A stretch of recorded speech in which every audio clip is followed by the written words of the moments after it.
Que a paz esteja na sua casa. Abra sua casa para que a palavra de Deus possa entrar em vossos corações. Abra essa casa espiritual, que Jesus quer abençoar a sua vida, abençoar a sua família com uma palavra. Eu quero trazer hoje uma grande palavra aqui na Bíblia, a falta de poder dos discípulos. Eu quero convidar você para nós juntos expor esse texto que está aqui. No livro de Mateus, capítulo 17, começando no versículo 14. Quero chamar você à meditação. A falta de poder dos discípulos e a exortação de Jesus pelo tamanho da fé. Ele disse qual era a fé que nós tínhamos que ter para ter autoridade, para ter poder.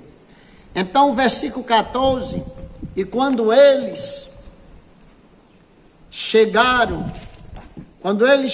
a multidão veio a ele, um certo homem, pondo-se de um joelho diante dele e dizendo: Senhor, tem misericórdia de meu filho, que é lunático e sofre muito, porque muitas vezes cai no fogo e muitas vezes cai na água.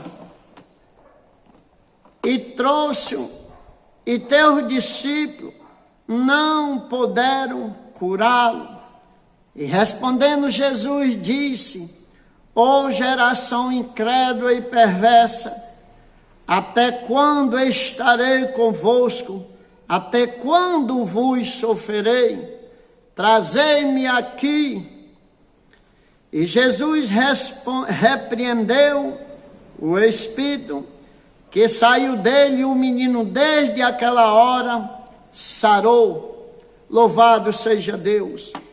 Então os discípulos, aproximando-se de Jesus, em particular disseram: por que nós não podemos expulsar? E Jesus disse: por causa da vossa pouca fé. Porque em verdade vos digo, preste atenção, que se tiver de fé como um grão, não do tamanho, como um grão de mostarda, direi a este monte: passa-te daqui para lá, e há de passar. E nada vos será impossível. Mas esta carta de espírito não se expulsa senão pela oração e pelo jejum. Louvado seja Deus. O poder da oração e do jejum. Então você vê que um homem chegou a Jesus e foi fazer uma reclamação a Jesus, dizendo a ele: Senhor, ele se prostrou, disse: Senhor, eu tenho um filho, que esse meu filho é doente. Esse filho já me deu tanto trabalho, eu vou para os cantos, ele já caiu dentro do fogo, ele já caiu dentro da água, quer destruir a vida do meu filho. Então eu trouxe aqui para que os teus discípulos curassem, mas eles não conseguiram curar. Então aquele homem, ele foi fazer uma reclamação para Jesus, ele foi contar uma história. Já imaginou, parando aqui um pouquinho, abrindo ali 2 parênteses, já pensou se hoje, quando você pedisse uma oração a alguém que não tivesse êxito, você chegasse, botasse o seu joelhinho no chão e dissesse: Senhor, eu pedi a oração, mas não vi o resultado. Imagine-se no lugar de você escarnecer, no lugar de você falar mal e jogar pedra em quem orou, se você fosse conversar com Jesus que nesse homem, esse homem foi conversar, sabe com quem? Com o chefe, com o rei dos reis, senhor dos senhores. Ele foi falar com quem tem o poder de dizer para o mar, quieta-te, para o vento, para, e ele parar, obedecer. Esse homem chamado Jesus é que tem poder para isso. Então ele foi contar a Jesus, conversar com ele. Quantas vezes ele diz aqui, sofre muito porque muitas vezes caiu no fogo e muitas vezes na água.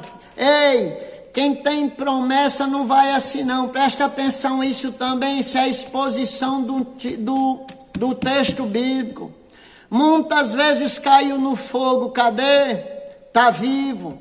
Muitas vezes caiu na água, cadê? Está vivo. Tu vais sobreviver. Tu vais sobreviver isso que está acontecendo, toma posse nesta palavra. Tu vais sobreviver. Isso que está acontecendo, olha, esse jovem tinha promessa. Esse jovem tinha promessa de um encontro com Jesus. Ei, e a tua promessa, tu esqueceu? Tu já enterrou a tua promessa? Não, ele te prometeu, ele é fiel para cumprir. Muitas vezes eu amo este livro sagrado, porque esse livro sagrado é tudo. Muitas vezes caiu no fogo, muitas vezes na água. Quem é que cai no fogo muitas vezes? Lembra do que ele disse, se tu passar pelo fogo, as chamas não vão queimar você. Se você passar pelas águas, elas não vão sobremergir você, não vão afogar. Então toma posse desta palavra. Ele continua aqui, e trouxe aos teus discípulos, mas não puderam curá-lo. A insuficiência do homem, mesmo do homem que crê, mas a insuficiência nossa. Mas de Jesus não, Jesus é Jesus. Aí ele vai falar aqui agora, no 17, e respondeu Jesus, ó geração incrédula e perversa, até quando estarei convosco e até quando vos sofrerei? Sofrerei o quê? A incredulidade, a dificuldade, porque verdadeiramente não consegue crer. Fala da boca para fora, mas o coração crê na lógica, crê no eu. Então ele diz, ô geração incrédula, má, por quê? Porque já tinham visto ele fazer vários milagres, ele já tinha doutrinado ele, já tinha ensinado. Em meu nome vocês expulsarão, em meu nome vocês colocarão a mão enferma e eles serão curados. Ele já tinha doutrinado. Pessoas foram doutrinadas, depois de 30 anos na fé o abandonaram ou estão falando mal. Então o que foi que tu aprendeu? Tu aprendeu o que Judas aprendeu? Será que foi o que Judas, o teu treinamento foi Judas, com Judas?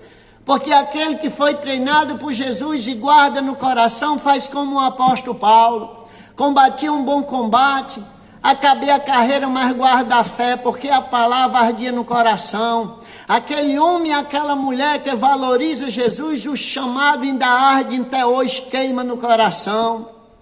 Louvado seja Deus, mas o mais importante desta palavra aqui é esse versículo aqui. Esse versículo que Jesus diz, trazei-me aqui, versículo, louvado seja o nome do Senhor. Versículo 17, e respondendo Jesus disse, ó geração incrédula e perversa, até quando estarei convosco? Trazei-me aqui. E Jesus repreendeu os espíritos que saiu dele, e o menino desde aquela hora sarou. Então o que é espiritual, não tem remédio para espiritual se não for repreender, se não for expulsar. Mas como que vai expulsar se não crê? Aí o tremendo aqui no versículo 19. Então os discípulos aproximaram-se de Jesus em particular e disseram: por que nós não podemos expulsar? Maravilha que eu acho é isso aqui. Eles em sigilo, né? Tem uns que eu falo, entendeu? Porque sou realista. Não, porque não tem respeito. Quem tem respeito não anda rasgando, é educado. Quem tem respeito, ele é educado até para falar. Ele não diz o que pensa e o que não pensa, não. Ele não fala o que vem à boca, não. Aí aqui os discípulos vão uma parte, indagar Jesus ali. Parece que eu estou vendo. Senhor, olha, quem quer aprender de Jesus faz isso, não fica rebelde, não. O que não entende, chega para ele e pergunta: Senhor, não entendi hoje no culto aquilo, o que foi? Me dá uma explicação. Ele vai ajudar você, ele vai lhe ensinar. Aí ele vai dizer aqui, ó, eles vão no caladinho, por que nós não podemos expulsar? Aí Jesus disse: por causa da vossa pouca fé. Da vossa pouca fé, preste atenção. Por causa da vossa pouca fé. Não foi pelo tamanho da sua fé, por a sua pouca fé. A fé era pouca, não muita. Aí olha aqui o que ele disse. Jesus disse: por causa da sua pouca fé. Porque em verdade vos digo que se tiver de fé como um grão de mostarda, não do tamanho. Ele, hora nenhuma aqui, falou nesse versículo da fé pequena, sua pouca fé. E se tiver como um grão de mostarda, direi a este monte: passa-te daqui para lá, e há de passar, e em nada vos será, e nada vos será impossível. Oh glória! Mas o que era que Jesus queria passar aqui para aqueles discípulos? Ei, estando no centro da vontade de Deus, nada é impossível. Nada é impossível para os que crêem, mas que esteja no centro da vontade de Deus. Estevão, ele via o invisível, ele cria no incrível e recebia o impossível, porque era no reino espiritual. Então Jesus aqui expõe para eles que por causa do tamanho da fé de vocês, porque em verdade vos digo que se tiver de fé como um grão de mostarda, direi a este monte. Jesus estava falando da qualidade do grão. Investiga, vai procurar o que significa um grão de mostarda. É a semente mais resistente, mais forte que você pode imaginar. Pode vir enxurrada, levar ela de um canto para outro, mas ela se mantém uma semente viva. Pode passar um fogo por ela, o fogo passa, chamusca tudo, ela nasce. Ela é uma semente forte, é uma semente resistente. Jesus estava dizendo ali: a fé de vocês não tem que ser uma fé fingida, ela tem que ser uma fé verdadeira, uma fé acima de tudo. Não é para dificuldade tocar a fé de vocês. Você consegue entender? A nossa fé é para ser a maior de tudo. Com que nós podemos apagar todos os dados inflamáveis do outro lado, se não for com o escudo da fé, né? A fé está na frente de tudo. Então Jesus disse: vocês têm que ter uma fé como um grão de mostarda, uma fé maior do que tudo, uma fé resistente, uma fé verdadeira, que nada venha abalar ela, não uma fé fingida que com tudo no mundo.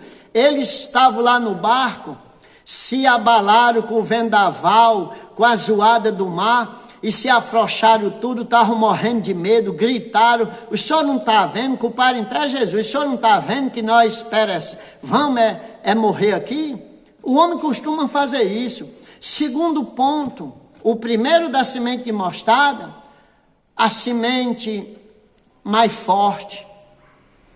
Segundo, a semente que nasce ligeiro e cresce ligeiro. Você vê hoje ela pequenininha, no instante, em poucos anos, você vê uma árvore medonha. Então ele estava dizendo, a fé de vocês tem que ser uma fé que cresça.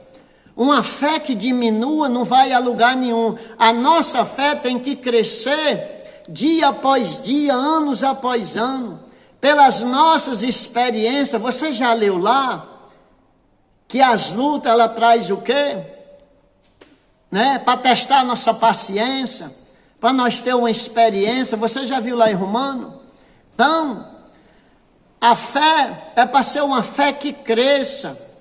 Não é para ser uma fé que venha cada dia diminuindo, não. Ela teve uma fezinha hoje, amanhã é para estar maior, depois é para estar maior. Teve um problema hoje, venceu, amanhã é para afetar, é maior ainda. Mas hoje nós vemos o que acontece, a gente entra numa batalha, eu tenho um testemunho junto com pessoas que encarou uma batalha medonha, vencemos a batalha pela misericórdia, de noite nem para o culto o povo vem, nem no outro dia vem, na semana não vem, praticamente eles ficam desviados.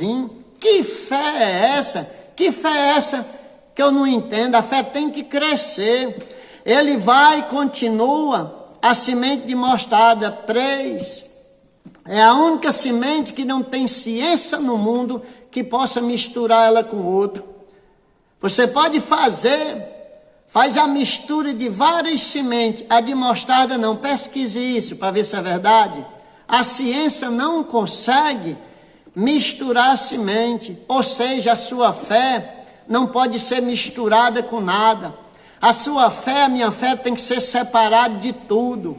A nossa fé não pode se misturar, de maneira, você vê qual é a fé que as pessoas estão vivendo hoje.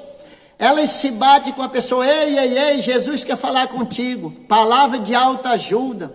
Nós não precisamos de palavra de autoajuda, nós precisamos de ajuda do alto.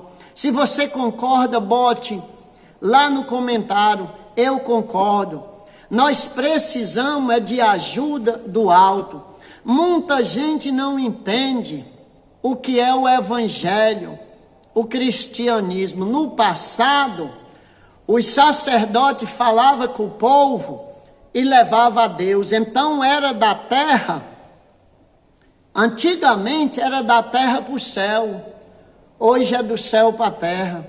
Você consegue entender? Ele veio do céu para a terra, depois voltou, deixou aqui essa obra maravilhosa que ele fez. Você consegue entender? Hoje é de lá para cá, não é o contrário não, é de lá. A tua vitória vem de lá, depois de ser ratificada lá, depois que ele libera lá, não tem quem empate. Aconteça o que acontecer, mas não tem quem possa empatar a sua vitória. Então você consegue entender? Como um grão de mostarda, o poder da semente de resistência, o poder de crescimento, não de minguar, o poder de não se misturar. Essa que é a fé verdadeira, né? Diz lá em Hebreu que é impossível se agradar a Deus se não tiver fé. É importante que tenha fé para se aproximar de Deus. Você viu vários milagres que ele fez, tua fé te salvou, tua fé fez isso, você lembra? Então ele quer que você tenha fé como um grão de mostarda, como um grão, viu? Forte. Nada vai destruir sua fé. Aconteça o que acontecer, ela vai permanecer fé. E ela vai crescer mais e mais. E ela não vai se misturar com a incredulidade. O incrédulo está ali, deixa ele com a incredulidade dele. Você vai dizer, a fé, eu tenho fé, eu vou conseguir. Ele de lá vai dizer, não, tu não vai conseguir nada. Mas você não pode misturar, porque ela não se mistura. A fé não se mistura. Louvado seja o nome do Senhor. terminando aqui o 21. Mas ele diz aqui, nada será impossível. Então, quem tiver esta fé, nada será impossível. Tudo você pode estando no centro da vontade de Deus. 21. Mas essa casta de espírito não se expulsa senão pela oração e pelo o jejum. Louvado seja Deus. Então você está numa luta medonha? Tira uma horinha. Você está numa luta grande? Tira uma horinha para você jejuar. Ah, pastor, mas eu sinto dificuldade. Ele vai te ajudar. O Espírito vai te dar a receita como tu fazer. Porque o jejum não é para mim, não é para o teu pastor, é para Jesus. Tem muitos pastores que se metem em jejum. Eu não. Porque o jejum não é para o pastor, o jejum é a Jesus. Então, que Ele o abençoe, você, sua família. Vamos vencer. Estamos juntos. Compartilhe esse vídeo.